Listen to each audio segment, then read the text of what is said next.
سلام تخططت نايت channel كمل لخوم كمل تخونو سناي كتلو ناي وتر من يوتيو لومي نخلنا تغمنا رأستي يغريب لكم زلخو زار استزياد ما بزعبا محزنات أركنات حولناتنا غنري ماتشم أبي وتنا زحق سنا نقر كقات منا غلو نمحزانا نحركنا نتوم قربتنا نخنا كافلو منا نكرادم سلمنتاي حقوس نخنا كافلو خلنا مليش سلزعبي أبي ود ما كل زبالة رغيبكا تكافلو سبت زي رغيبكا not really good صبغا يكونن سلازي نايلو متمرتنا بخالا زراربا أبزي زيزي على فيسبوك تتحمش تميتي فريند زلو سب عزيو وحديو كابزون كلهم تا فريند تبلك علون كبدتا قرب قديلي زلو سلازي لو من ريو من يوم توم حقينيا يعرخون محازوتن زبل شمز قبهم I know يومك تاي مالتو يجي نغنفرد يكونا جزينان أقالبونان أتبونان نكمي عين السباتنا زيادة خنبوز قبانا كمودما نينوتنا بجيجا جزينان قلوبتنا انرجيناتنا نهب كين هلو كنستوعل بخالي منطر دما نحناون ناي كمو قدايات نخالوت نقبر كين هلو نفسنا نغنفتش يا تمرتمو كساموت أتان تتخطاتيلكم أكيد تحسس خونا نتبتاتيسكم كتوزو تخلو كينا وحكو نبتاك قدامي تنتبي نغيد تاك قدامي تنتبي ناي حاد بلوز أركنت وي محزنت زبحال they stand the test مچم فقري وي ورقي بلوز الناتو كرأت خوي نقدم بحاوك حلفالو كفتن كخلالو مغنياتو أب جزي مرعى أب جزي سعسعيت أب جزي حاجوس كل محزاخا كل عركها أجمع يبلو من قالو apartment يكسر ساخا زي دلي everybody loves that تحطه منيو أبتجزي زي متشو مساحات توزبط لذي تحكينا أركنت ويم حزنت فتنا ناي حماق قاطعمي ناي حماق ناي تجمعات كمودما ناي جزي تلت فتنا يزلو أركنت ويم حزنت ناي جزي فتنا ونياتو نسومن حاوز بالفقر كله كغلي مس جزي مبزعتو يبلي كمودما ناي حماق جزي قاطم كله دما كلا فتنا مالتي so true friendship is tested against time and events يارينا لنا مالتي سلازي تحقينا أركنت ويم حزنت أبحماق جزيه أركنت كام حزنت كان يدلدل ترى ده يكون الشعوي زعنب تحماق أركنت ويكا زي كسل أركنت محزنت كه حماق جزيه مسقات ما كبعد الله خلوا يوم حتى يوم كاخد أفز فتنو معناته نعغا نشنكت كازخون جزيه سلازي باللوم مالتي إحنا هون كم ندحرقينا we have to check ourselves negativity is contagious مبزحت جزيه حماق وي قالوا توا تحسس بقى نيجاتيف تحسس بقى تلاقى بعمامية تلاقى بفيروس سلازي مبزحت ناسبات نيجاتيف تحسس بقى وي نيجاتيف نجارات كقات ما نايندلنا سلازي انت مالتي محازانا عركنا هند بتاو صقم كقات من كله مبزحت سب ناي بحق محازاوي عرك انت زي كوينو كابت نيجاتيف كهدم يزدلي وانا اب صبو كاميرا شجركا يدك حوس هيدلني اتم حقنيا محازوت زبحالو شعيهم زرايو اتم حقنيا محازوت زبحالا حقنيا عرك زبحال لما شعو أبتا جزيت يوم يتكاي حزو كتبابعو خان حيلك بخان أبقون خادو كلون يركبوا مالتي سلازي تقداميتي ملاليتهم زي real friends are like good family كما دما تم حقنيا عروق وي محازوت زبحالا كاب فاميلي ناتكا أي في الليونيوم مغنياتو فاميلي ناتكا تم سدرا بيت ناتكا أملاق يبكا فتيخات اللي خاص سدرا غير محازوت كاجن بعالخا بناتكا مقرب بناتكا ولنتا زفتر كايو زمدنا سلازو خوني أزيو فلوي نقريب سلازي نتع محزنات نخط رغبة قديتا يبلوم قد يفهم كاك خديم صبق ستخوين كاترايم كلك بخاز خول سلازي كل جزي محازوت ويعرخ كاب فاميلي فلي خاز الرأي يكون المعنياتو نساتو من لك بناتكا تعرم بناتكا دخامن زتر خايو زمدنا تات سلازو خوني أقداس كفالناتيو حقينيا محازا حقينيا عارك ترغيب كادما كسامود أتاك سوديبل كمغنياتو كل جزء زقات منجر أيقونن كن اللاجت يبلنا حقينيا محازا حقينيا عاركي يزقبا مسوعته كله كنهب كنكلها لنا that's very important واقع يحتجو كبور نجر بنات أقوى دخانة واقع جنالو جزيت كتب لك إنرجي كتب لك كدهم اللغة كلها لك ينزل مهبر يقول يكون كد number 2 they don't judge you ቶም ሓቀኛ መሓዙት ቶም ሓቀኛ ኣዕሩኽ ዝበሃሉ ኣይፈርዱን እዮም እንታይ ማለት እዩ true friendship is where you can be yourself around each other without judging ሓቀኛ ምሕዝነት ወይ ሓቀኛ ዕርክነት ዝበሃል ብሓደ ኣብቲ ዙርያ ተዓርክኻ ኣብታ ዙርያ ተማሓዛኺ ኩሉ ግዜ ከም ነፍስኻ ኮይንካ ክትቀርብ ኢኻ ትመርፅ ፌክ ኣይትኸውን ኢኻ ምክንያቱ ነቶም ሰባት ኢልካ ተቀያይርካ ናይ ልብኻ ክትዛረብ ዘይትኽእል ወይ ከዓ ሓባቢእካ ትኸይት ኮይንካ true friendship የለን ማለት እዩ ሓቀኛ ዕርክነት ወይ ምሕዝነት ግን ሰባት ከምታ ዘለዋ እዮም ዝኾኑ ምክንያቱ እቲ መሰረታዊ ዝምድና ካበይ ተመስሪቱ እንተይልና ክልቴኻ ፀገም ክህልወካ ክእል እዩ ፀገማትካ ስለዝፈለጠ ፀገማትክ ስለዝፈለጠት ብኸመይ ኢኻ ተቀራሪብካ ስለዚ ትሽፍነሉ ምክንያት እውን ክህልወካ ኣይግባእን ስለዚ the flaws ትናትካ ፀገማት ወይ ጉድለታት ኢልካ ትቆፅሮ እሱ ክፋል ናይቲ ምሕዝነት ዝፈጠረልካ ዕርክነት ዝፈጠረልካ እዩ ምክንያቱ መብዛሕትኡ ግዜ ዕሩኽና ወይ መሓዙትና እንተሪእናዮም ምስ ኣካይዳና ዝሰማምዑ ዓይነት ኮይኖም እዮም ዝርከቡ ስለዚ ድኻምነትና ጉድለታትና እውን ይፈልጥዎን የኽብርዎን ስለዝኾኑ እዩ እዚ እንተዘይኮይኑ ምናልባት ፌክ ዝኾነ ፍሬንድሽፕ ክኸውን ይኽእል እዩ true friendship just happens you can't really force it ሓቀኛ ምሕዝነት ዕርክነት ብስራሕ ብድኻም የስ ግዜ ወስድ ድኻም ይሓትት ግን ናቹራል እዩ ሓደ ግዜ ኣብዚ ምስ ኤውሮፓውያን መማሃርተይ መሳርሕተይ ክራኸብ ከለኹ ኩሉ ግዜ ንዕርክነት ታሽሙ ከምዚ ግድን ክፃዕረሉ ክደኽመሉ ከምዚ ምሻለካ ተኮይኑ ዘይቀረበኒ ገለበለ ኣነ እንታይ ዝብል ዕርክነት ወይ ምሕዝነት ናቹራል እዩ ድኻም የድልዮኒ ኬሚስትሪ ትፋለጥ ትራኸብ ኣተሓሳስባኻ ማች ይገብር ትፋቶ የስ ካብታ ሞሜንት እትያ ግን ግዜ ኤነርጂ ክትበኽ ትክእል ኣለካ እንተኾነ ግን ዓርኪ ክኾነኒ ኢልካ መስዋዕትታት መዓልታዊ ገዝኡ ናኳሕኳሕካ ገለ ሒዝካ ተሸኪምካ no it has to be natural ብሓይሊ ፎርስ ክትገብሮ የብልካን ባህላ ያነ ስለዚ ሓቀኛ ዕርክነት it's natural if you're lucky to find one then make sure you keep it because it's hard to find ስለዚ ናቹራል ወይ ተፈጥራዊ ስለዝኾነ ሓንሳብ ወይ 2 ሰዓት 3 ሰዓት እንተረኺብካዮ ከይትሰዶ ከይትለቆ it's very important and you have to fight for it don't let your ego to destroy your friendship through unnecessary arguments or fights ሓደ ግዜ ዘይተደልዩ ዋጋ ዘይብሎም ኣርእስታት ኣብ ምትልላኽን ኣብ ክትዕን መን ከማይ ኣነ ደጋገር ከምዚ ዘየድሊ ነጥብታት ነቲ ዕርክነትካ ምሕዝነትካ ቻሌንጅ ይገብሮ ወይ ከዓ ሰንከልከል የብልዎ ከነስተውዕል ኣለና እቲ ኣርእስቲ ዘሰሓሓበና ወይ ዘየረዳዳእና ዘሎ ናይ ብሓቂ ዋጋ ናይ ዕርክነትና ኣለዎ ድዩ ይግብኦ ድዩ ክንሓስብ ኣለና ኢጎ ዝበሃል ኣነነት ዝበሃል ብዙሕ ግዜ ኣብ ዕርክነት ሓደጋ ዝወጥቀልና እዩ ኣነ ደጋጌ ኣነ ደኸም ዝኸውን ኣነ ጥራይ ደ ክድውል ንሱ ዘይድውለለይ ኣነ ስለምንታይ ኣነ ጥራይ ከምዚ ኣነ ጥራይ ዝኸዶ ኣነ ጥራይ ፕሊዝ ንዕኡ እንድሕር ስኻ ደው ኢልካ ትረኽበለኻ ኣነነትካ ስቕጥ ኣብሎ ብዘየቀድስ ንስኻ ነቲ ሰብቲ እቲ ሰብቲ ኣብታ ሞሜንት እትያ ኣብ ርእሱ እንታይ ይኸይድ ኣሎ ኣይትፈልጥን ኢኻ ስለምንታይ ዘይነገረኒ ክትብል ኢኻ it's okay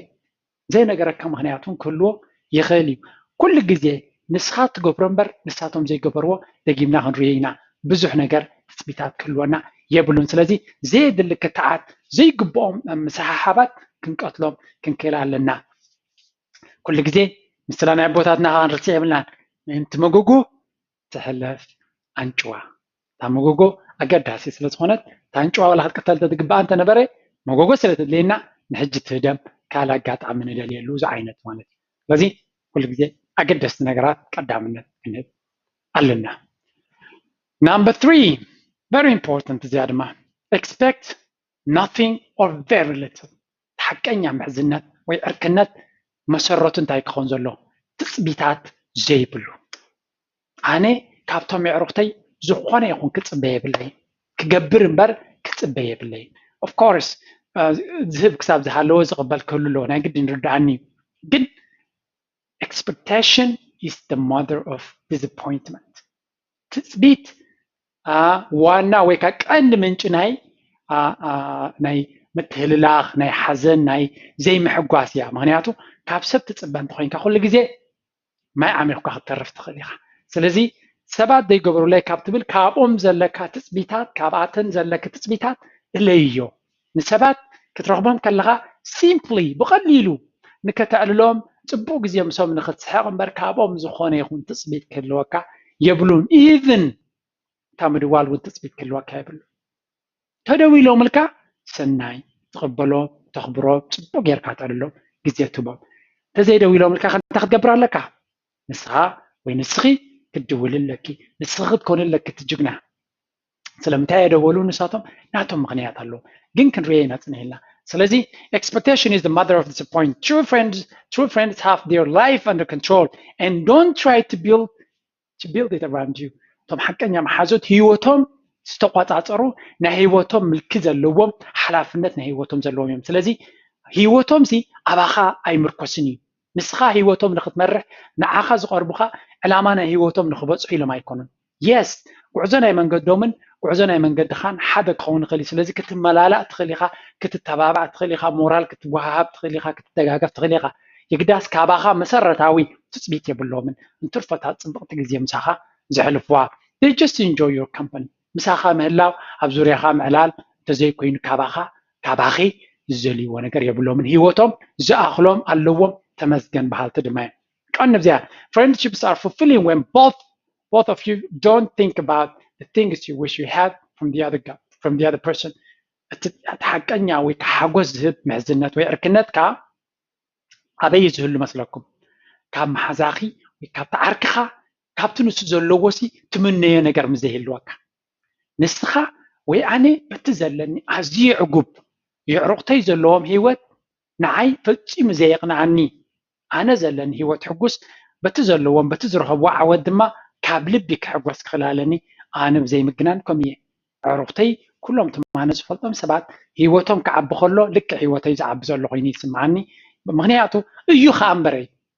ምክንያቱ ኣዕሩቕትኻ ክዓብዩ ከለዉ ኢንዳይሬክትሊ ሓደ ሞቲቬት ይገብሩኻ ንስኻ እውን ክትዓቢ ካልኣይ ድማ ንስኻ ፅቡቕ ሃሊኻ ንስሕቶም ፅቡቕ ተዘይህልዮም እውን እኮ ፅቡቕ ኣይስማዓካን ስለዚ ናቶም ዕቤት ናቶም ታሽሙ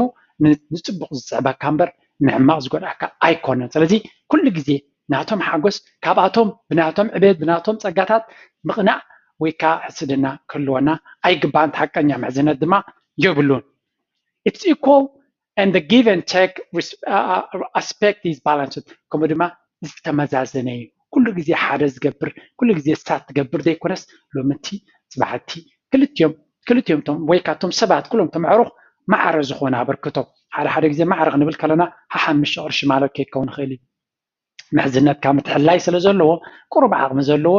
በቲ ሬሾ እውን ከተበርክት ትኽእል ኢኻ ምክንያቱ ምትሕልላይ እውን ክፋል ናይ ዕርክነት ስለ ዝኾነ ስፔሻል ኣባና ማለት እዩ ኣብዚ ኤሮጳዊ ባህሊ ክርኢ ከለኹ ኣነ ብዙሕ ከምታት የለን ብሓደ እንድሕር ኸይድካ ንስኻን ቦስካን ነናትካ ኢኻ ንስኻን መሳርሕትኻን ብዘይገድስ ናትኩም ሓደ ግዜ ኣሎ ተሓለፋታት ግን ብዙሕ ግዜ በብጅባኻ እያ ሪስፔክት እውን ኣለዋ ኣነ ብጣዕሚ ፈትዋያ ሳውን ግን ንሕና ኸ ካብኦም ቁሩብ ጭውነት ስለ ዘለና ክንተሓጋገዝ ከለና እውን እቲ ዕርክነት መቐረት ውስኸሉ እየ ዝብላነ Number 4, they make time. ትዝኸበረ ህያብ ኣብ ዓለም ትዝኸበረ ነገር እንታይ ወርቂ ይኮነ ገንዘብ ኣይኮነ ግዜ እዩ ስለዚ ንተኽብሮ ሰብ ትዝለዓለ ህያብ እንታይ ኢኻ ትቦ ግዜኻ ኢኻ ትቦ ድሕሪ ግዜ ኤነርጂ ክልቲኡ ግዜን ኤነርጂን ማዕረ ክብሪ ዘለዎ friends are so caught up in their own lives sometimes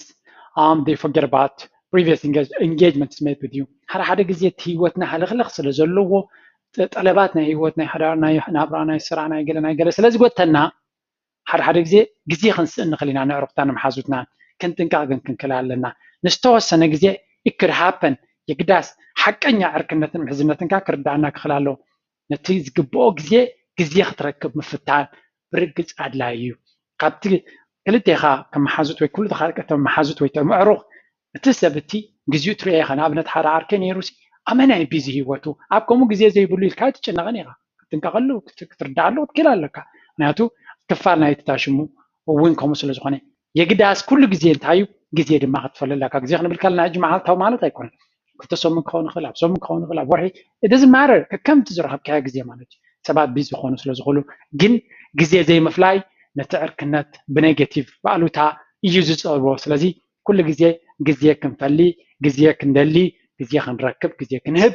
ቅሩባት ክንከውን ኣለና ግን ኣብዚ ክጠቕሳ ዝደሊ but before jumping to conclusions please first make sure if the person is not going through something you don't know ሓደ ግዜ መሓዛና ወይ ዓርክና ፈፂሙ ግዜ ዘይህልዎ ወይ ክድውለልና ክፅሕፈልና ዘይደለኸው ሕጂ እንታይ መፀና ኣይግደስን ገለገለ ዝብል ሓሳብ ይመፀካ ቅልጥፍ ኢሉ ንጠንቀቕ ኣብዚኣ مغنياتو نعنا زي حبرنا سلزي حتتنايو سلزي قربنايو ወይ ስለዘይ ቀረብናያ ሕማቅ ነገራት ሂወታ ክህልዋ ይኽእል ስለዚህ ኩሉ ግዜ ናብ ሕማቅ ነገር ከይጎየና ቁሩብ ግምታት ምናልባት ከምዚ ተኾነ ኸይልና ኣወንታዊ ምኽንያታት ክንገብር ክንክእል ኣለና ሕድገታት ገበርቲ ክንከውን ክንክእል ኣለና ቸክ ክንገብር ድማ ሓላፍነት ክንወስድ ክንክእል ኣለና ይብላኒ ተወሳኺ ናይ መበል ሓምሸይቲ ሓቀኛ ዕርክነት ወይ ምሕዝነት ድማ they keep promises and forgive መብፃዕታቶም ዘሕልው ከምኡ ድማ ሕድገት ዝፈትው ምስ ዝኾኑ ማለት እዩ all you have in this life is your word ታብ ዓለምታ ዝኸበረ ቃልካ እዩ ቃልካ ትሕሉ ተዘይኮንካ ሰባት ምሳኻ እምነት ክገብሩ ዕርክነትን ምሕዝነትን ሲሪየስሊ ክወስድዎ ኣይክእሉን እዮም ክመፅእ ኢልካ ዘይትመፅእ ክገብረልካ ኢልካ ዘይትገብር ክገብረ ክሕግዘኪ ኢልካ ዘይትሕግዝ ኮይንካ ፈፂሞም ኣባኻ እምነት ከውርዱ ኣይክእሉን እዮም ስለዚ ኩሉ ግዜ ቃልና ሓለውቲ ክንከውን ክንክእል ኣለና in life you will always be judged for the commitments you make ኣብ ህይወት ድማ ኩሉ ግዜ ክብሪ ዝወሃበካ ወይካ እቲ ናትካ ተቐባልነት ብመንፅር ትኽገብሮ ኢልካ ትገብሮ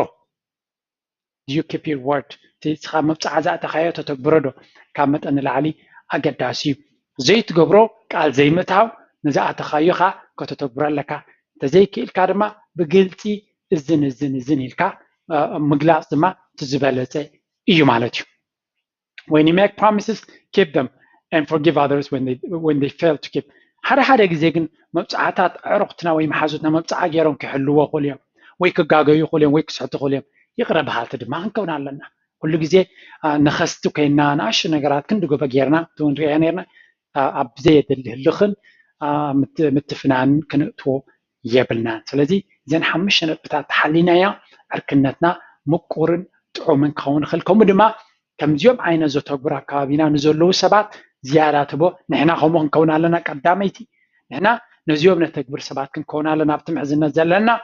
ነቶም ኣብ ከባቢና ዘለዉ ብፍላይ ከምዚ ዓይነት ባህር ንዘንፀባርቑ ግዜ ንዖም ክንክእል ኣለና ግዜ ክንፈልየሎምን ክንፅዕረሎምን ክንድውለሎምን ክንረኽቦምን ክንክእል ኣለና ምናልባት ናብ ካልእ ግዜና ነጥፍ ኸይንሉ ስለዚ እዛ ናይ ሎሚ ትምህርቲ ነፍስና ክንፍትሽ ኣብ ከባቢና ድማ ኣወንታውያን ሰባት ክንከውን ኣወንታውያን ሰባት ድማ ክንስሕብ ንኣወንታውያን ሰባት ክሕግዙና ዝኽእሉ ግዜ ንክንፈልያ ትሕግዝ ምናልባት ነቶም ትፈትዎም መሓዙትኩም የዕርኽትኩም ፕሊዝ ሼር ዲስ ምክንያቱ ንዖም እውን ልቦናዎም ከስፍሓሎም ይኽእል እዩ ካብ ንስኻ ወይ ንስኺ ትዛረቦም ኣነ ግዳይ ክኾነልኩም እያ ንክዛረበልኩም እየ ፀገም የብልኩምን እናበልኩ ንስኻትኩም እውን ትውስኽሉ ካብ ተመክሮኹም እንተሎ ኣብ ታሕቲ ኣብ ኮሜንት ናትኩም ክፅበየ እናበልኩ